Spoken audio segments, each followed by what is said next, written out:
Welcome to this next genealogy class of BPL databases and other electronic resources. I am going to pop in a link to the handout in the chat right now, in case some of you didn't get a chance to download it. Oh, sorry. There we go. Okay, so as the voice just said, this class is going to be recorded, and I will send a link to everyone once it is ready, so which will hopefully be tomorrow, or if not, early next week. And as I said, I just put a link to the handout in there, and everyone will be getting a follow-up email tomorrow that also has a link to the handout, as well as anything that comes up in the chat. Chat is enabled, so everyone feel free to use it.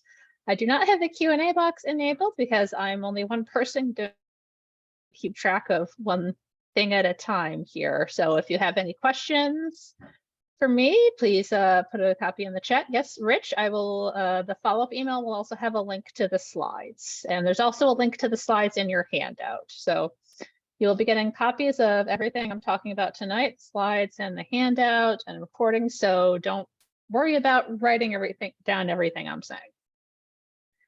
All righty.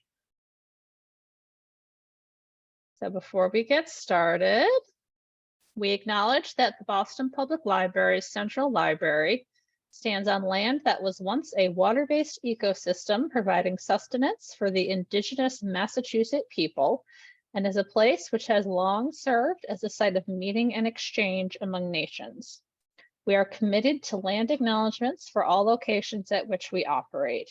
We reaffirm this commitment to set the context for our planning, deliberations, and public engagement will take place from the spirit of welcome and respect found in our motto, free to all. Okay. So sorry, I have a little allergy thing going on, so forgive me if I clear my throat a bit. I will try not to do that. So for those of you who haven't been to anything here before, I am Jessie Wheeler. I am the genealogy specialist here at the Boston Public Library, and I work in the Research Services Department at the Central Library in Copley Square. So today's topic is our databases and other electronic resources. So this is what we're going to be covering. We're going to take a look at Ancestry Library Edition, American Ancestors, MyHeritage Library Edition, a few other databases available at the BPL. We're going to take a look at some of our research guides, then look at some free websites that we've contributed to, and a few other useful websites. Alrighty. So Ancestry is the big one. So this is something I'm sure some of you are probably already familiar with. It is one of, if not the biggest genealogy databases available. We do have it here at the BPL. You do, however, need to be at a BPL location in order to use our subscription. But for those of you who might be coming in from other places, it is a very popular database. So contact your local library. Chances are they probably have it. There should be some place around you that has it. As I said, it's one of the most popular genealogy databases. So what is it?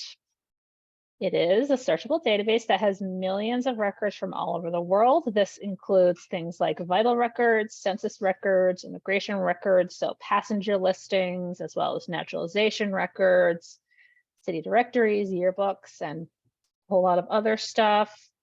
As I said, it's available for in-library use only. So if you are in the Boston area, you can go to any BPL location to use it. So just some basic tips, and I am going to click over to it in a minute. So just some basic tips. It is being updated constantly. They literally upload new records every day. So definitely just keep checking back. If something you're looking for isn't there the first time you look at it, it could just mean that it's not there yet. When you're searching for someone, you want to be aware of any possible name variations. For instance, there's some names such as the Irish surname Connolly, where there's a lot of different ways to spell it. Also, someone might have gone by a name that was not their legal name. They might have gone by a nickname. They might have gone by a middle name. If you can't find for instance, if you're researching a woman under her married name, try to look for her maiden name, and also that works in reverse.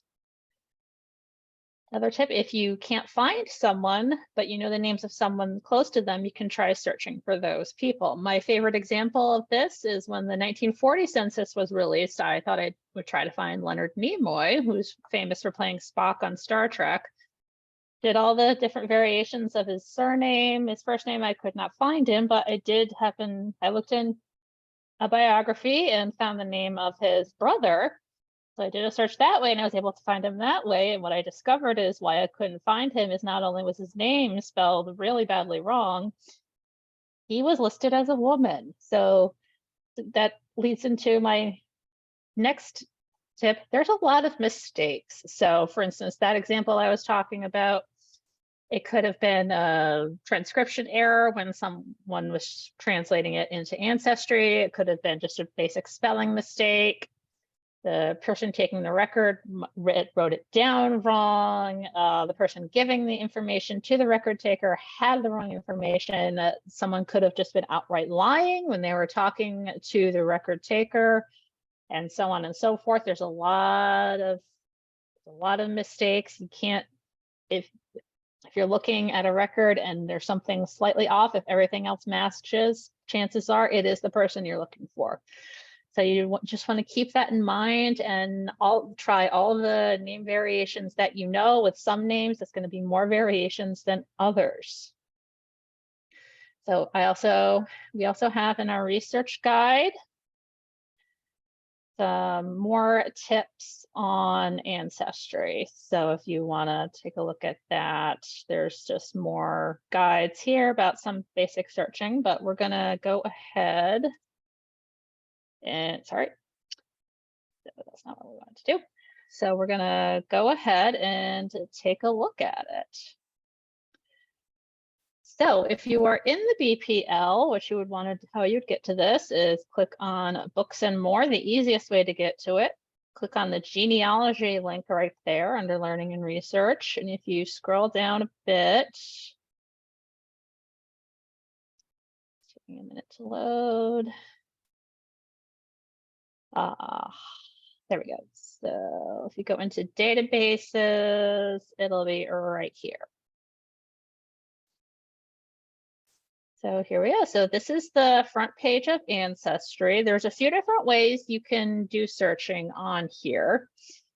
You can just go right ahead and to begin searching, just pop in a person's name and see what they have. So let's say I wanted to do that for my grandfather, whose name was William Herman. If you just type in their name, I'm going to show you what happens. There are lots and lots of results, over 46,000. So now we need to narrow it down a bit. So let's say I know what year my grandfather was born. So he was born in 1924 in Rhode Island. Oops. There we go. So let's see what comes up now. Okay, not nearly as many records. So here we go. You will also see for people who have family trees in here, if they've made them public, they will also be searchable. So you will also find them in here. So this is him, I can tell you that. So these are just some of the records that come up. This doesn't necessarily mean these are the only records they have on him in here. This is just what comes up with the search terms that we used. So he has here his World War II draft card. And if the other cool thing about this, if you put your mouse over the link there, you get a little preview of what the record is. So you can get just basic information. So for instance, in here, it'll have his name, his age, and some other stuff. And if you scroll down a bit, you'll see he's in census records, including the Rhode Island State Census. There are some state censuses in here. So these can be useful because these would be done in the middle of different census years. So it'll be 5 years after the 1920 and 5 years before the 1930s. So for the ones that are available, these can be pretty good resources. So for instance, for Rhode Island, they have them from about the end of the Civil War up through about the middle of the Great Depression. So this can be a really good resource. And then they also link to find a grave. So I can tell you, these are all him. Done a lot of research here. So we're going to take a look at this one. So this is a World War II draft card. So this I can tell you, so this was done, he had already come back. He was no longer serving, but they had it was a mandatory draft, so he registered. He had enlisted voluntarily at the beginning of the war, but we're going to click on this so you'll get to see what the record actually looks like. So a lot of their collections here, they have images of the actual record, not just the transcription. So you can often get more information that way. So here it has, they'll have his name, his address, age, date of birth, his next of kin. So that would be, this right here would be his father. I can tell you there were 4 William F. Hermans right in a row. So that's why you need birth year. Otherwise I would have found him, my uncle, my great-grandfather, my great-great-grandfather. So it says here, this is, he was recently discharged here. So then we're going to click on this and get the back side of this paper. So while the World War II and the World War I records are pretty cool, it will have a very basic description. So if you're researching someone who you don't have a picture of, you can at least get some idea of what they looked like. So I can tell you here, it'll give you his approximate height, approximate weight. He did have red hair, but I can tell you that I don't know why they have him brown eyes. He had blue eyes. So I'm not sure why they had, why that is there. So that's a little odd.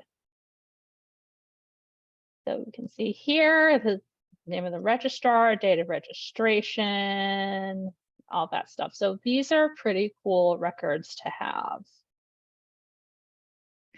So just for the heck of it, we're gonna take a look also at the 1950 census. The census records are a really good jumping off point because these will have a lot of really good basic information.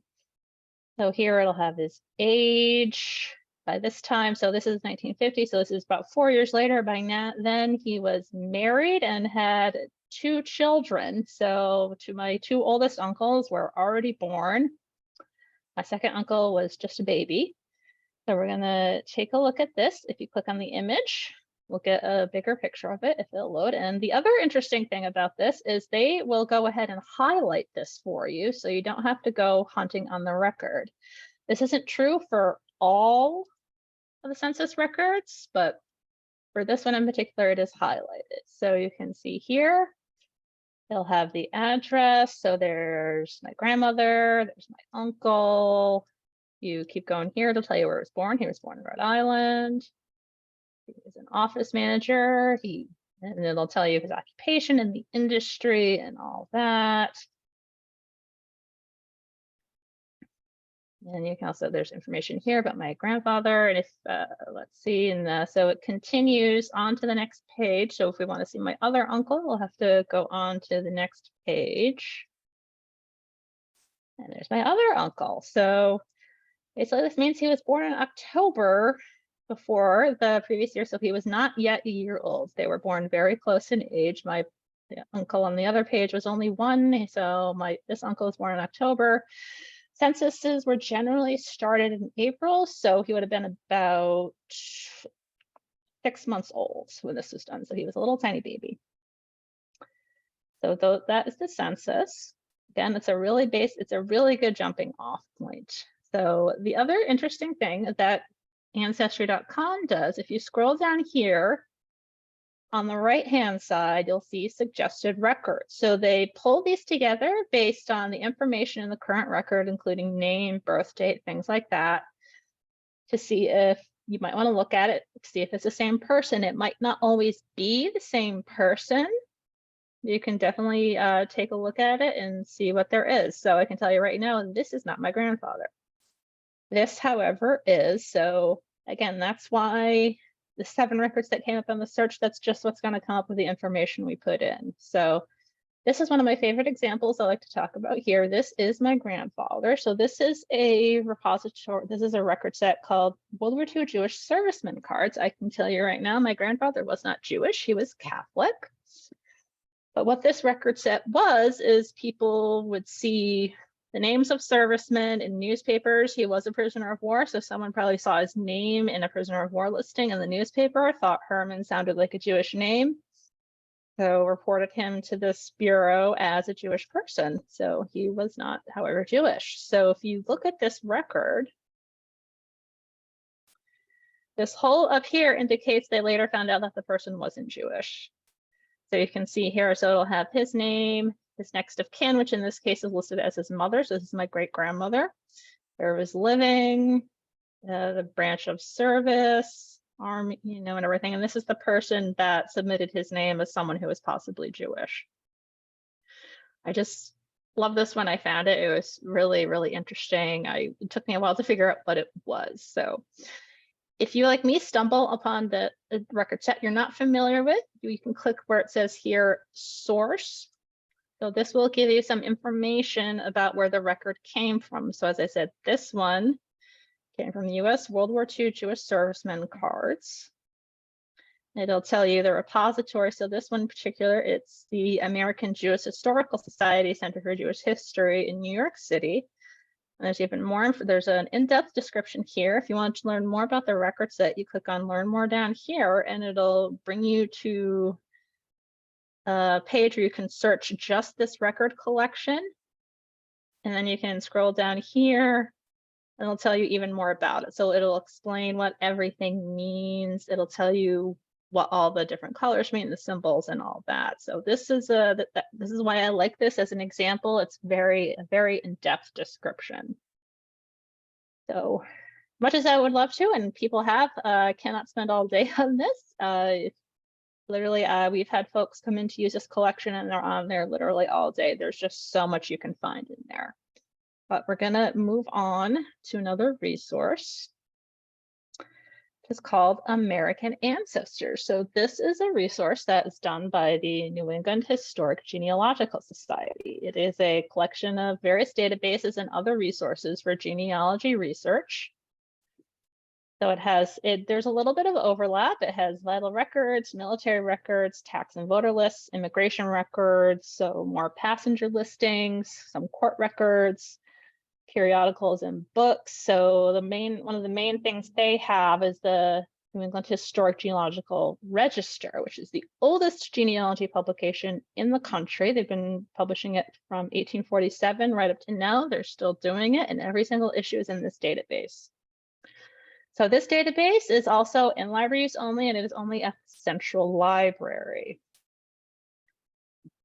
But there are some free resources that we're going to take a look at in a little bit. So there are some things that you can get to from home.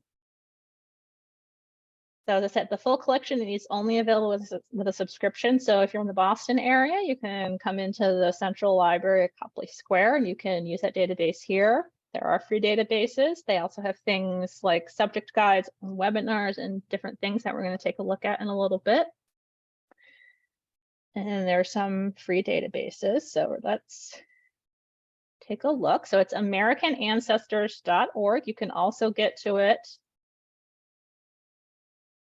through the genealogy webpage, which I'm going to pop a link to into the chat box for that.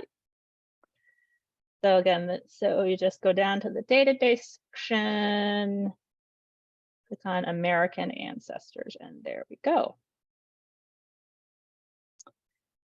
Okay, so first I'm going to take a look at the main database. So if you were to come in, this is what you would want to go to. So you click on search and click on, again, go to search.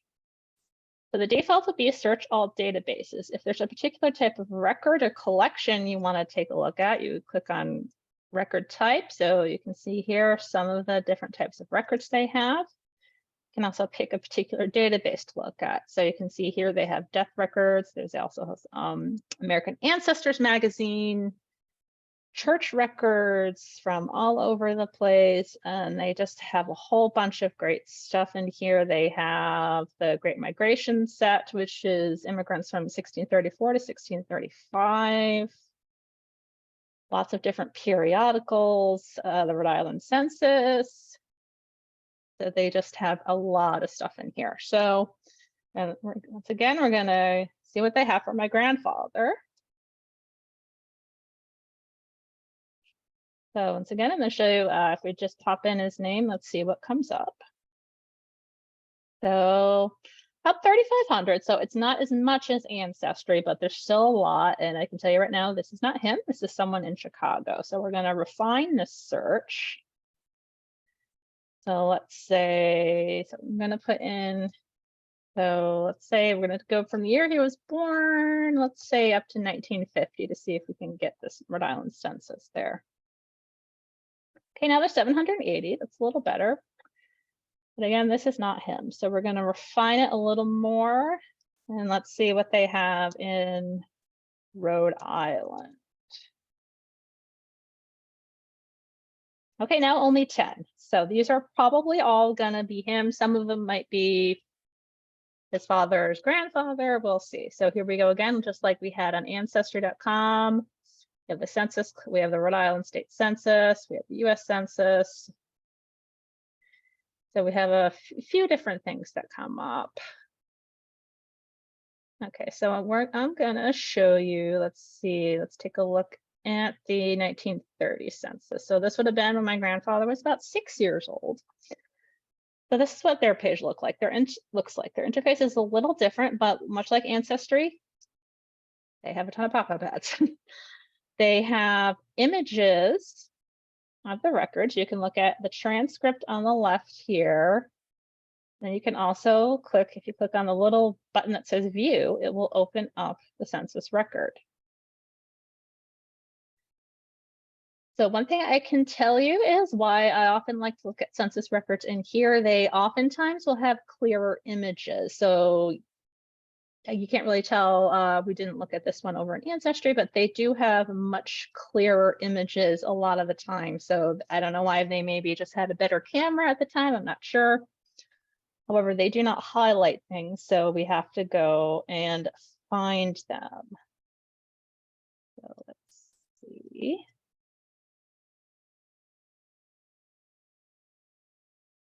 William A. Okay, so I think this is actually the wrong one. So here we go. So this is still a good example. So let me see.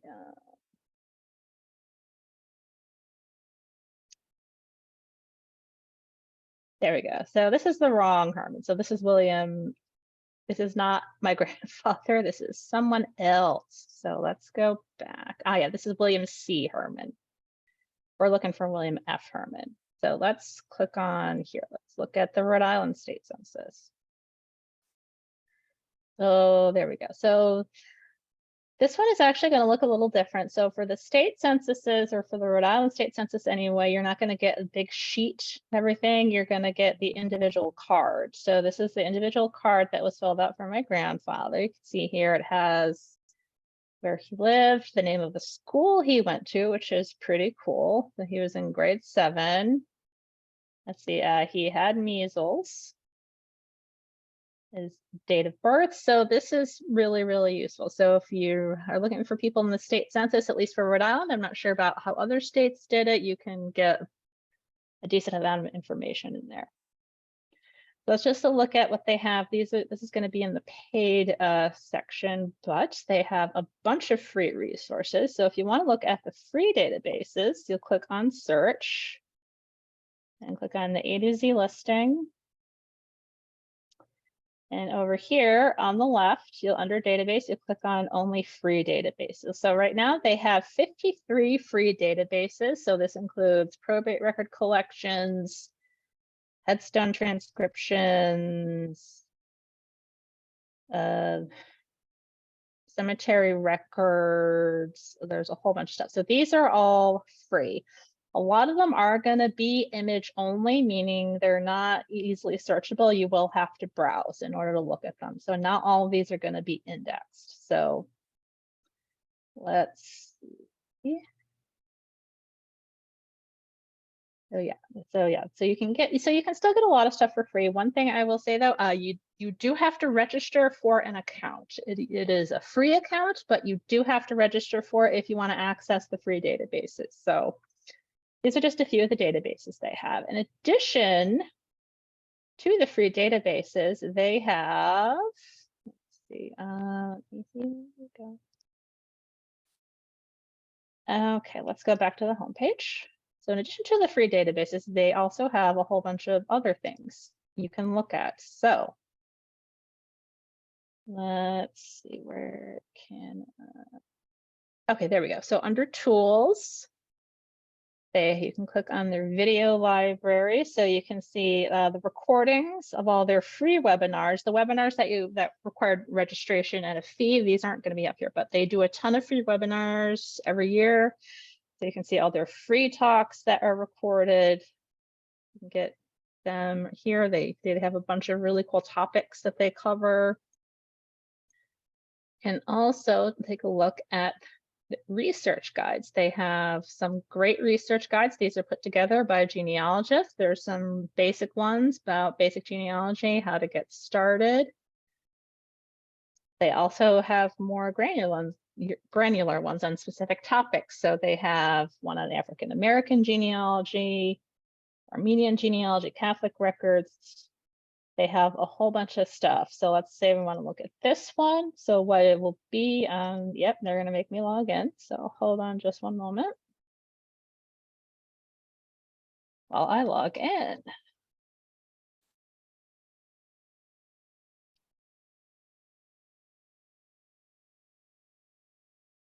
So yes, it is a completely free account if you just want to look at the research guides and use the free databases. So this is what they're going to look like. So this particular one, there'll be a little introduction. There'll be links to different guides. There'll be explanations of various types of records and other issues. There'll be links to other resources online, information about what they have there. This can be really, really helpful if you're just starting out in something. So I will say the physical building is closed for renovations, but their online resources are still available. So you can they are still doing online appointments. They do a free chat almost every day. So this is completely free. You can ask basic genealogy questions and they can help you out with that. So that part is completely free. All right, here we go. So the next one we're going to look at is My Heritage Library Edition. This is one of the newer ones that we've subscribed to. So it's a searchable collection of different genealogy collections. So it has some historical documents, photos. The biggest thing that they have are newspapers. That is mostly what we use it for. So like a lot of these genealogy databases, you can search a bunch of different collections at once, or you can just search a single collection.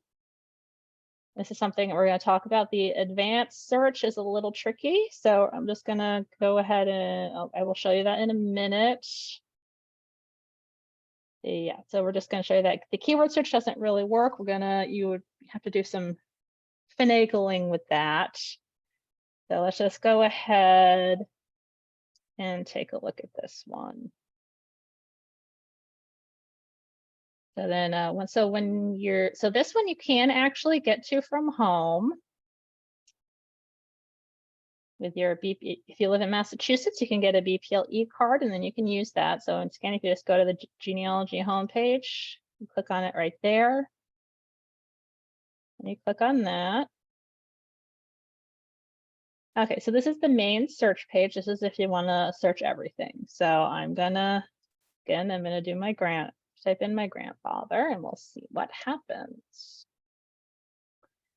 So there's a lot of records. There's even more than there was on Ancestry.com because they're searching things like city directories, yearbooks, and stuff like that. So that's just the main search. So I will say the advanced search isn't terribly great. I will admit that the search functions aren't great. If you want to do advanced search, you can't just click on match everything exactly. Oh, they fixed that since I last looked at that. Okay, excellent. Okay.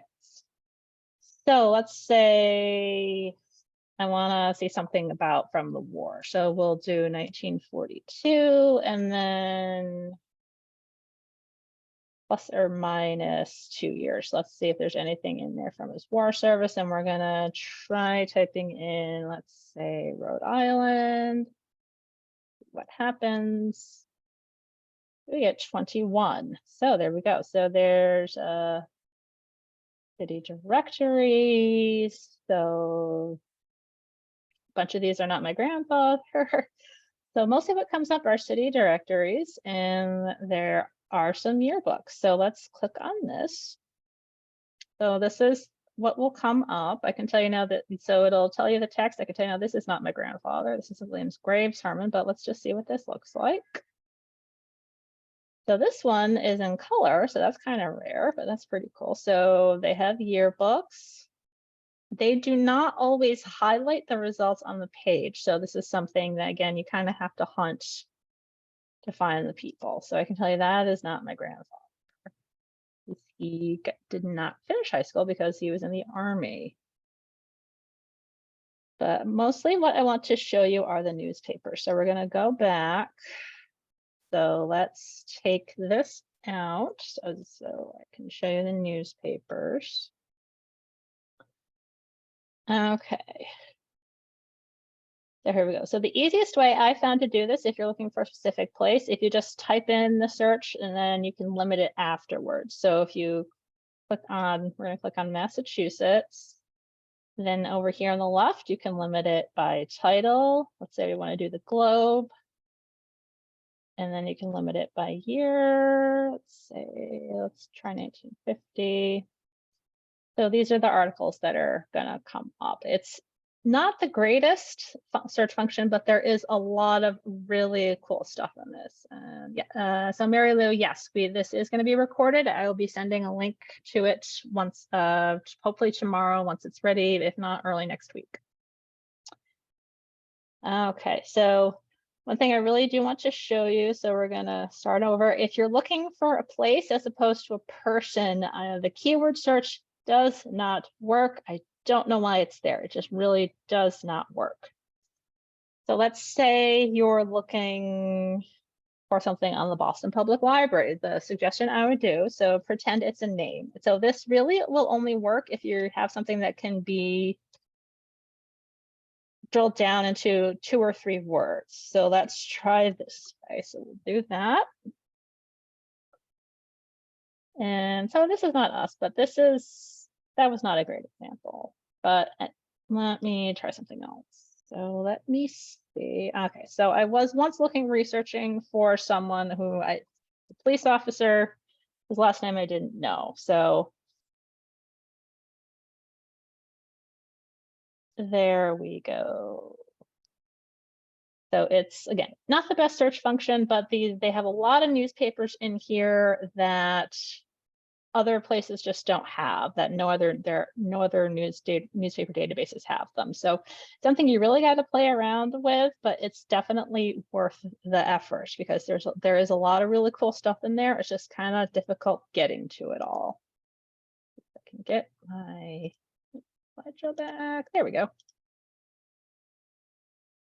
Okay, all right, so those are the big 3, as I like to call them. We do have a few others that could be useful. So there's one that I really like called Biography in Context. So this is especially useful if you're researching someone who's more well-known. So let's say we want to look up Paul Revere, just for the heck of it. So what it will have, it'll have a brief biography, quick facts, things like birth and death dates, occupations, and sometimes there'll be a picture. And then it'll have links to encyclopedia entries, dictionaries, links to other images, links to things from reference books, magazine articles, newspaper articles, audio. In this case, these are podcast episodes that were about him. For people that a little bit more recent, you might have radio shows, things like that. So this is just a really cool website, and I like to promote it whenever I can because I think it's awesome. The other big things that we use here for genealogy research are the newspaper. databases. So we're just looking at one in MyHeritage, but we're going to take a look now at the Boston Globe database. So this is probably the most widely used database that we have. So I always recommend going to advanced search, particularly if you know what time period you're looking at. So let's say I want articles about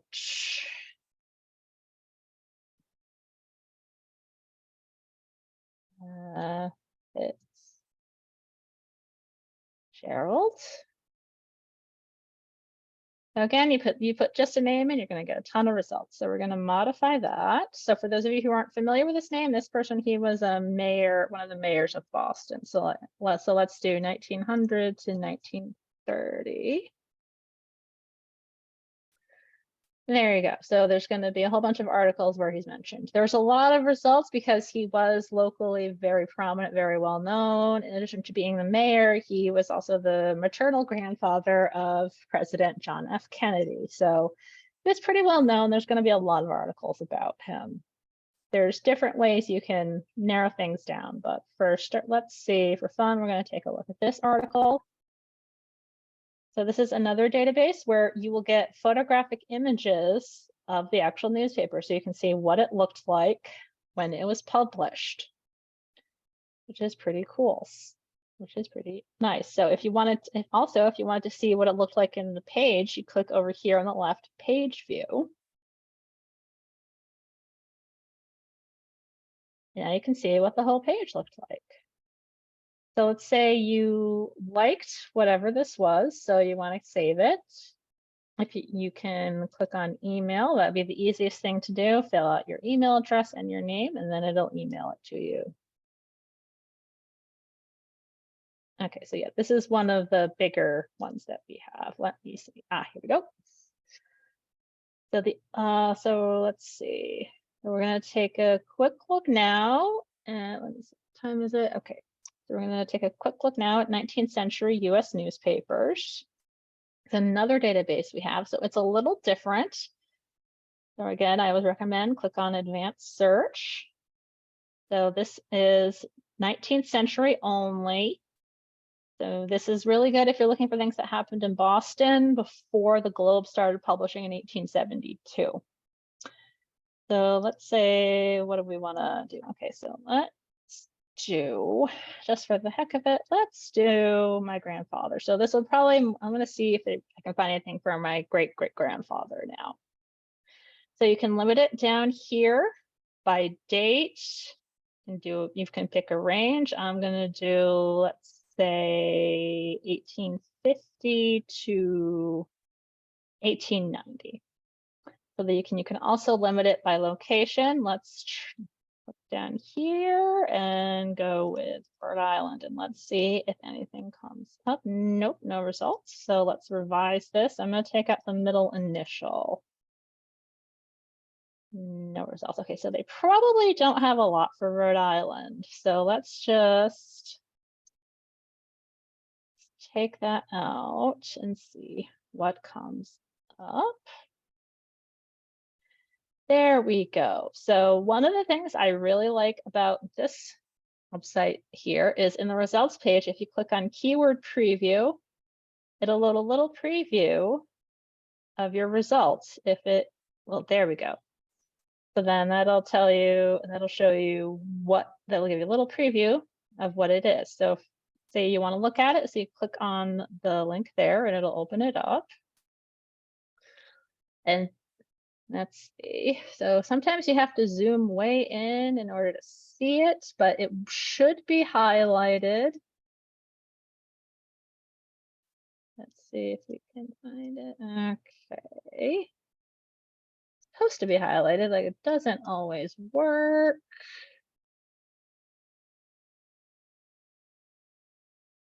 There we go. So this is there we go. So there it is. So there it is. So this is a little blurb. So that's one you could have seen the whole thing in the preview. So if it wasn't the right person, you could have just skipped that. So I really like this one too, and not a lot of people use it. So that's why I really like to promote it when I can.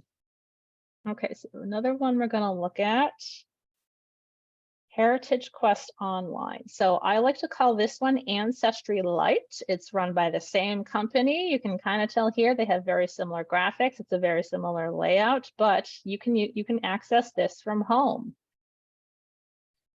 They also have like the biggest collections would be census records. They have books, they have city directories. So this one, unlike Ancestry, you can't search all the collections at once. You do have to pick a collection you want to search. So let's try the census.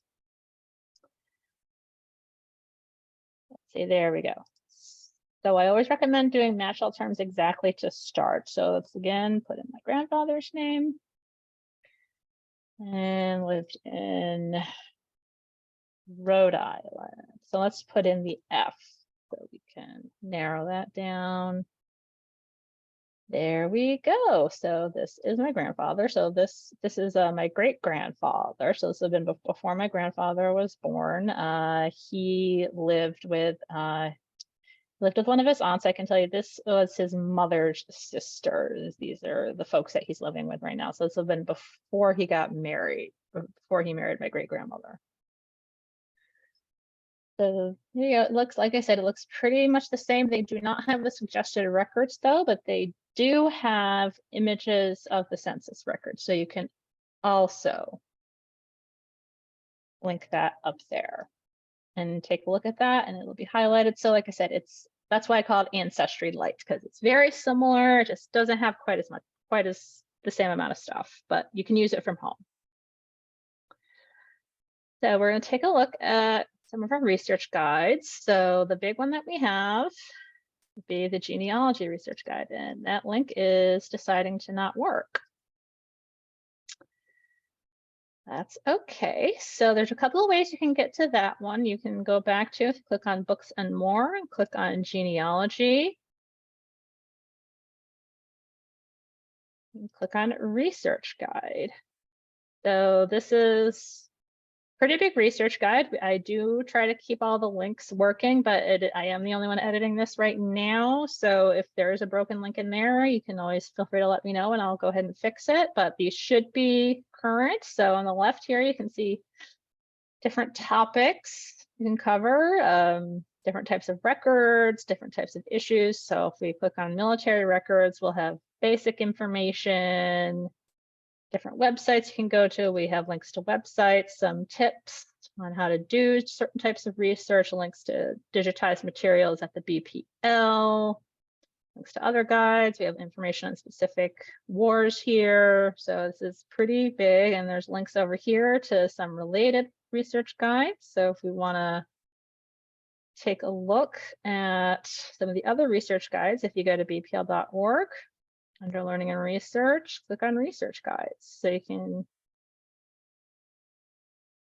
see here all of the different research guides that have been put together by BPL staff. One of the big ones that we often refer people to are the list of residents. So these are digitized lists of residents of people who lived in the city of Boston. Right now we're up to 1972. We do use a 50-year lag time. So the government documents librarian, I believe right now, is working on getting 1973 done.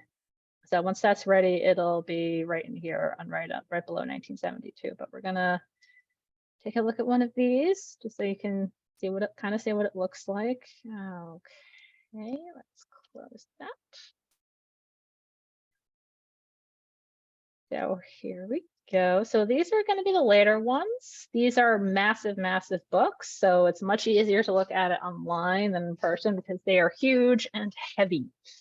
So these will be organized by ward and precinct, then alphabetically by street. These are going to have the person's name, their age, occupation, and where they were the year before.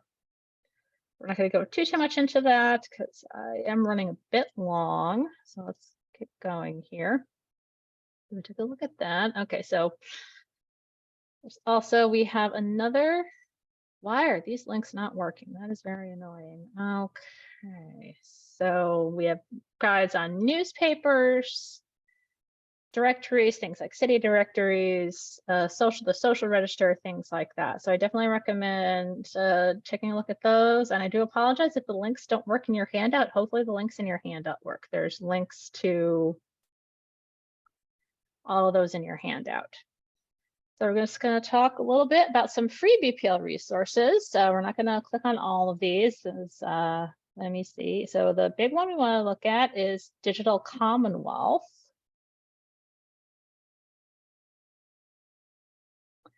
There we go. So this is a free website online.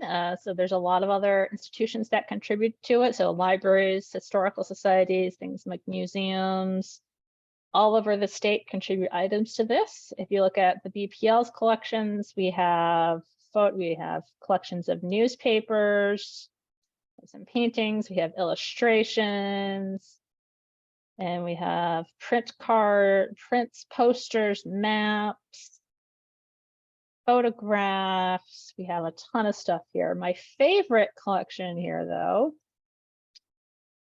is the Boston Pictorial Archive. So these are pictures of different places in Boston, buildings, different events. So if you're looking at a particular address in Boston, you can type it in and see if it's there, because there's a lot of really interesting stuff in here. Particularly, there's lots of pictures of buildings that no longer exist. So this is one of my favorite websites that we contribute to. Okay, let me see. What else do we want to look at? So HathiTrust Digital Library, there's a lot of material we've contributed to this as well. Well, there's actually a lot of government documents in here for Boston. So this is, again, we are not a partner institution, so we only have access to public domain things that are in here. But we mostly just have a link here as a courtesy. So you can do just a catalog search. You can do a search for full text. Let's say we want to look at railways. That's something that we get asked for a lot. So it's just for an example. So you can see here there's full view and then there's limited. So let's see what this is. So we'll go to the catalog record.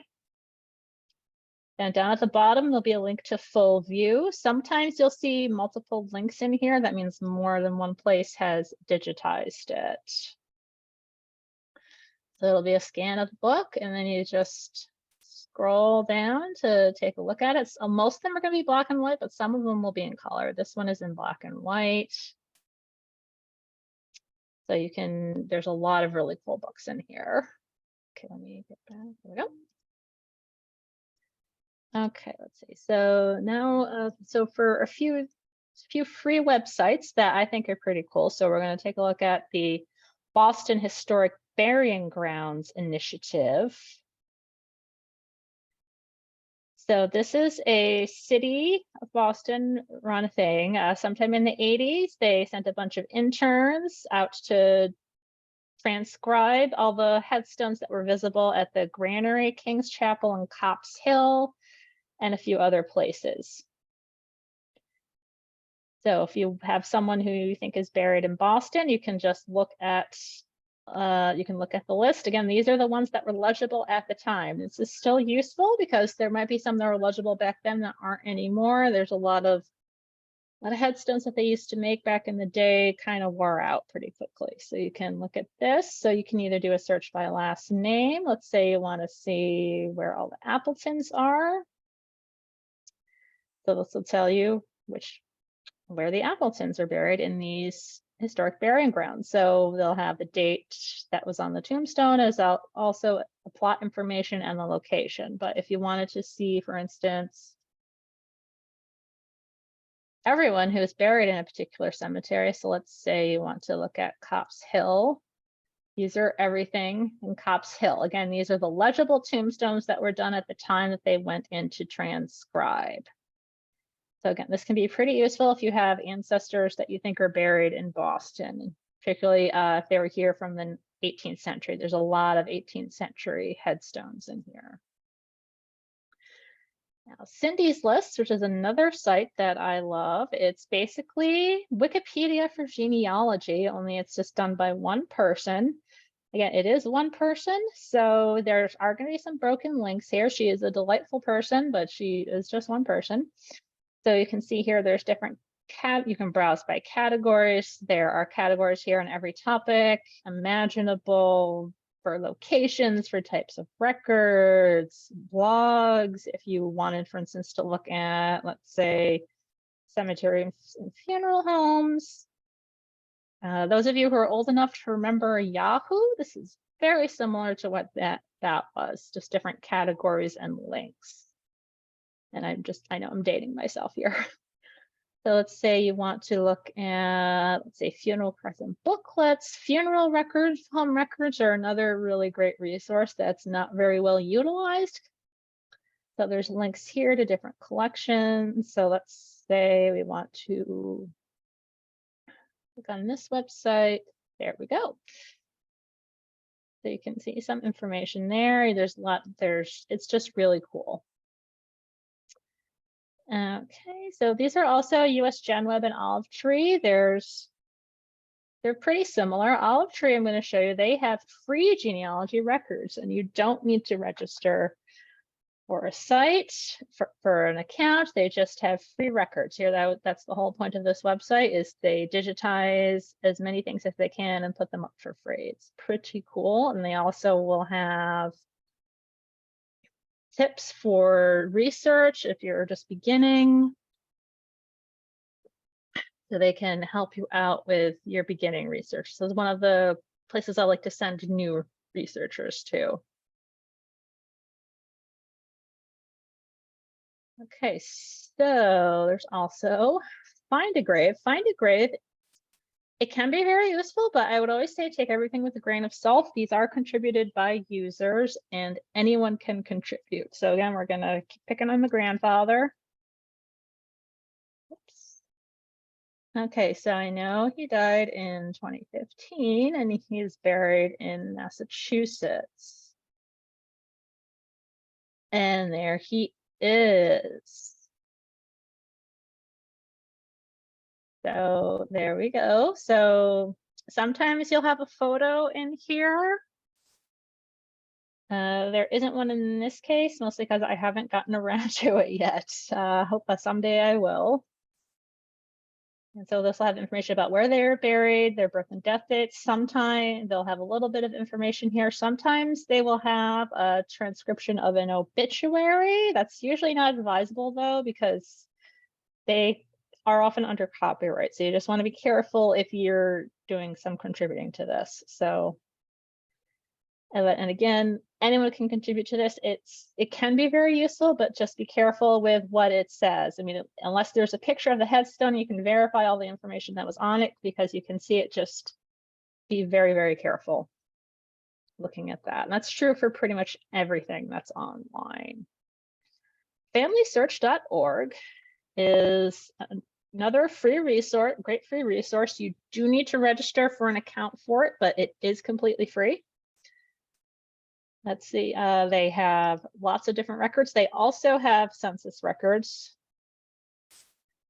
Their images are also better than Ancestry.com's. They have about the best quality of census record images. So am I logged in here from before? No, I'm not. Okay, so let's log in.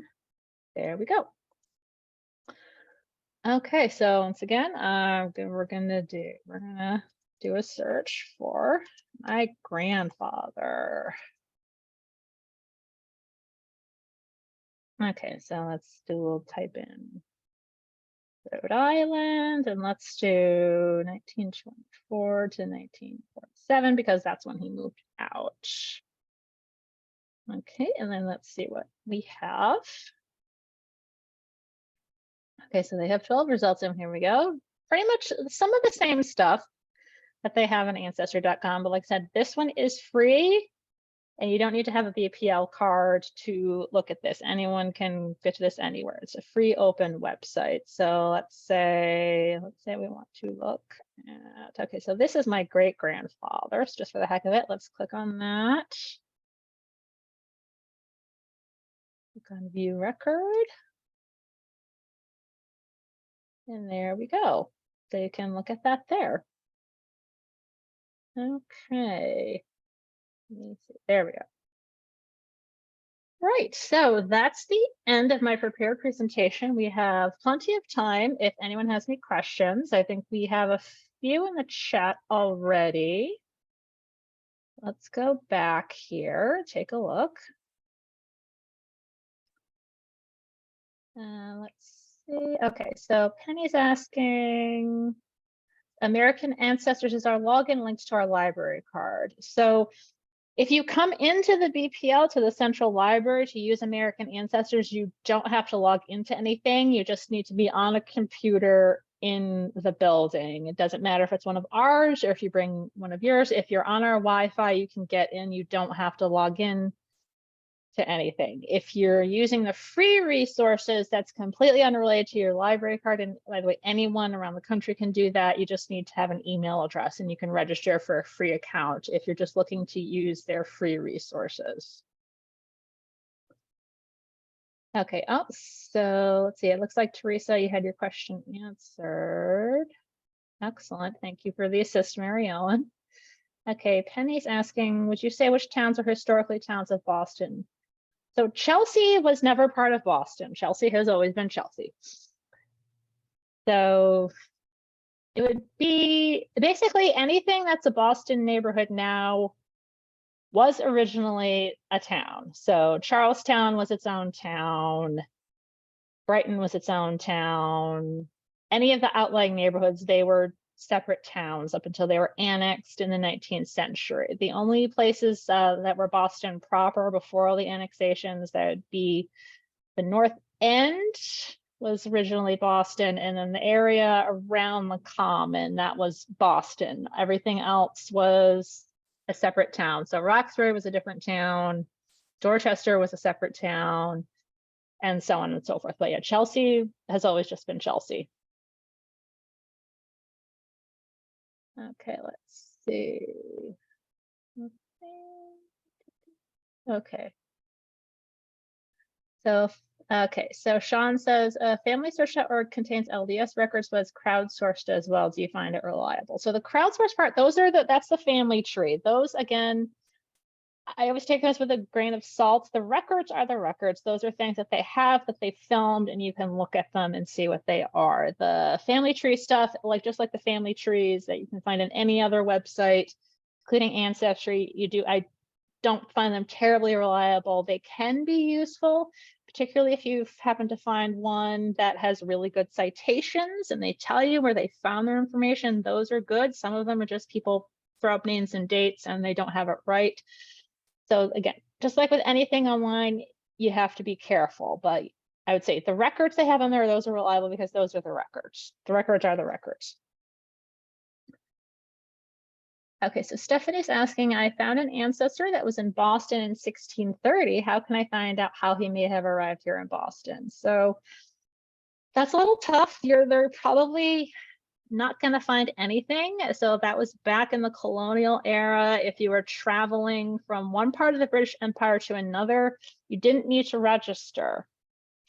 So there's probably, in all likelihood, there is not going to be a passenger listing for him. The information that we do have for folks that came over at that time, it's drawn from other sources. It's drawn from things like diaries and letters and things like that. There just weren't passenger listings like what we have now, and that became more widely used in the 19th century. So for 1630, there really isn't going to be anything. You might be able to find out some information about what ships were in back then, but you're probably in all likelihood, unless he was the owner of the ship or he had a lot of cargo on a ship, you're not going to find their name in any sort of passenger listing. So Cindy's asking, was East Boston a separate town? And no, it was not. Those islands have always been part of, as far as I know, they've been part of Boston. There's a lot of really great histories of East Boston. It was to, make it it was basically almost kind of like a planned neighborhood. It was a landfill project. It's basically the result of a bunch of land put into the harbor to connect a bunch of smaller islands. So they used to be different islands, but they were part of Boston. So that is it's a created neighborhood, essentially. It was not an annexed neighborhood. Mary's asking, any advice for someone researching relatives in Illinois and Missouri? So that's a bit outside my area of expertise. So I would always say, if you know what towns in Illinois and Missouri that they were from, what cities, contact the libraries out there. You can also do a search online. There's a lot of genealogical societies and historical societies that could probably help you out. But I'm a bit biased because I'm a librarian, but I always recommend folks contact the libraries and the places where they're researching, because they're going to know what records are available out there and how to get them. Okay, so Jean's asking, if I understand correctly, Ancestry can be accessed from any branch, but full American Ancestors is only at Copley. That is correct. You can get to Ancestry.com from any BPL location, any neighborhood branch. American Ancestors you can only get at Copley because it's much more expensive.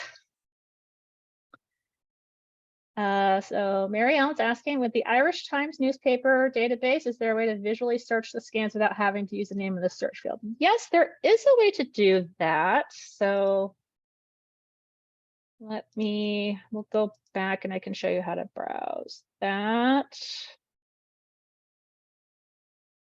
Let's click on Books and More. So this is how you get to the newspaper databases from the webpage. You go to Books and More, Online Resources, and then Newspapers. Let's say you asked about the Irish Times. So let's see. There we go. Is there a particular date you were looking for? Let me get that. Okay, that's not what I wanted. There we go. Okay, around 19. Okay. Well, just for the heck of it, so let's say, yes, you can just pick a date. So what you can do here is under publication date, you can do an exact date. I'm just gonna do, let's just do,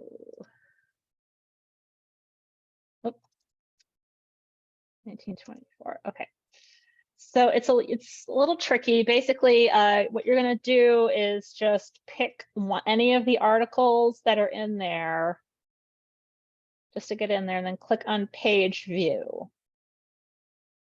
And then you can click on type in page 1 here, and then you can page through it like that. It's not perfect, but this is how you can do it if you don't have a particular name you're searching for.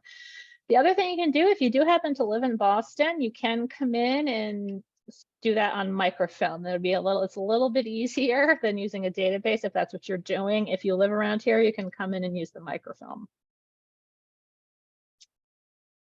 Okay, Marianne's asking about Jamaica Plain. Was this part of Boston? Jamaica Plain was a separate town. It is part of Boston now. I'm not sure the date it was annexed, but basically, like I said, most of the neighborhoods in Boston were once separate towns.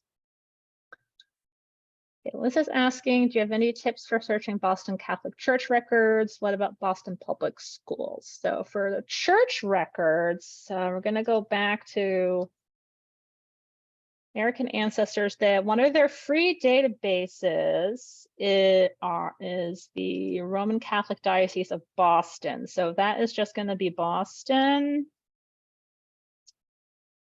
Let me see if I can find it in this listing.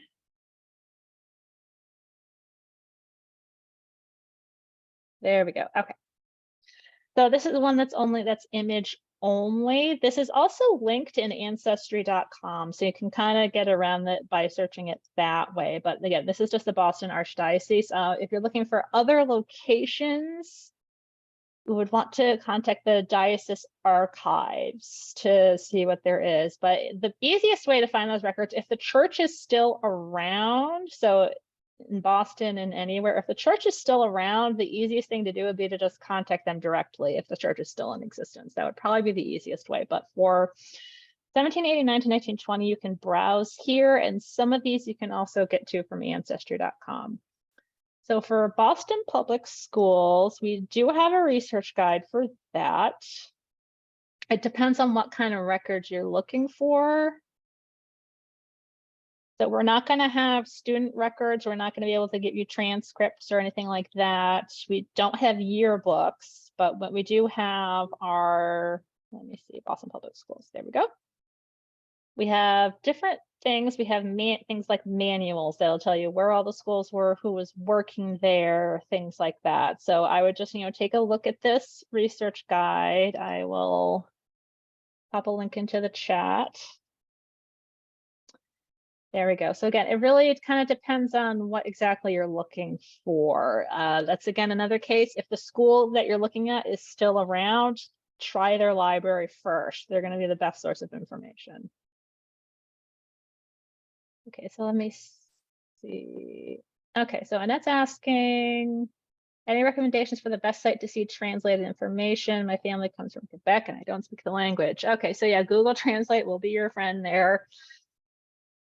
It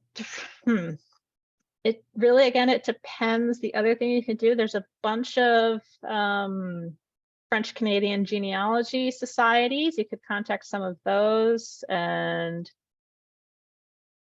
see what they can do. Let me see. I do have a link to some of those in the genealogy guide.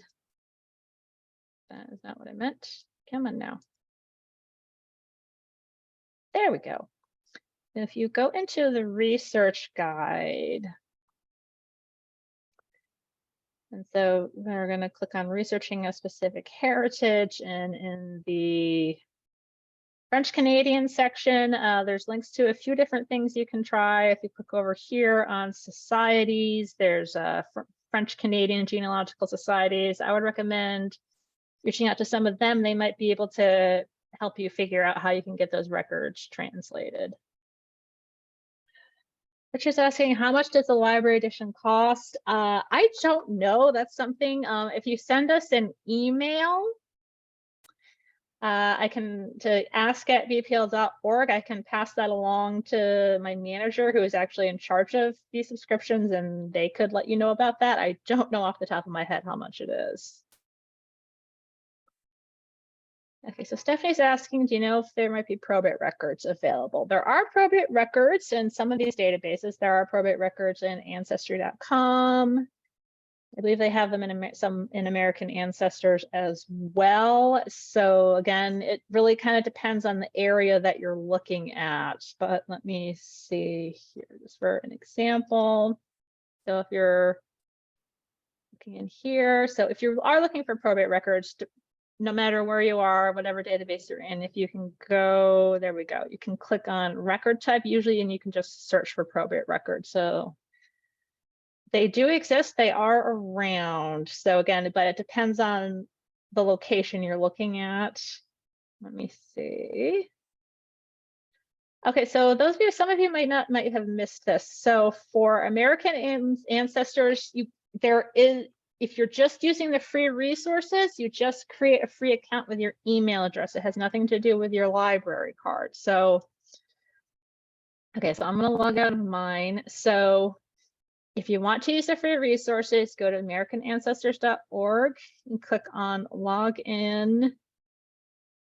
And over here, you click on register to create a new account. So you just need to put in all your information there. This part for the free resources, if you're not at the BPL, has nothing to do with your library card. You register with your email address. If you're in the building and using the database, you don't need to have any login information. You can just go to any computer in the building and just get right on. You don't need to log in. Okay, let's see. But Liz is asking, do the newspaper collections include neighborhood newspapers? So there's not a lot of those in the databases, but we do have them. We do have a collection of neighborhood newspapers. So if we're gonna go over to the newspaper research guide. There we go. Okay, so if we go in here, historic newspapers on microfilm, you can see here, there's a list here of Boston neighborhood newspapers. So for Brighton for 1918, 1919, let's see.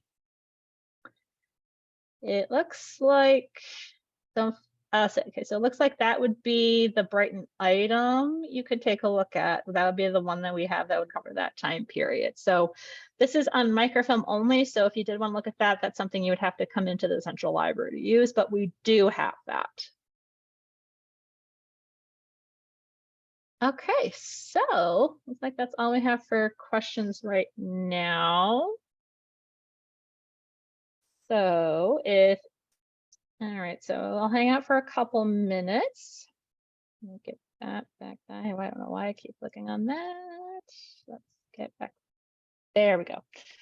So if you come up with any other questions afterwards, this is our contact information. You can email us at ask@bpl.org. You can also call us. The phone lines are available Monday through Friday, 9 to 5. We also have a live chat that runs Monday through Friday from 11 a.m. to 1 p.m.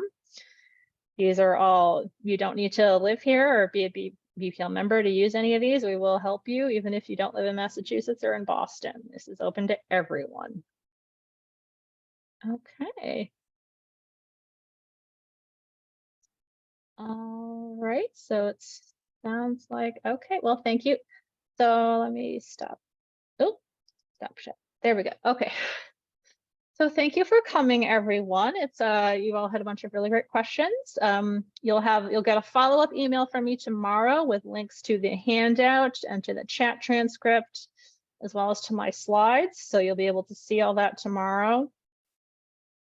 And just have a good weekend, everybody. There'll also be information in the email about the next class and our next lecture. So definitely keep an eye out for that. Thank you everyone for coming and have a good weekend.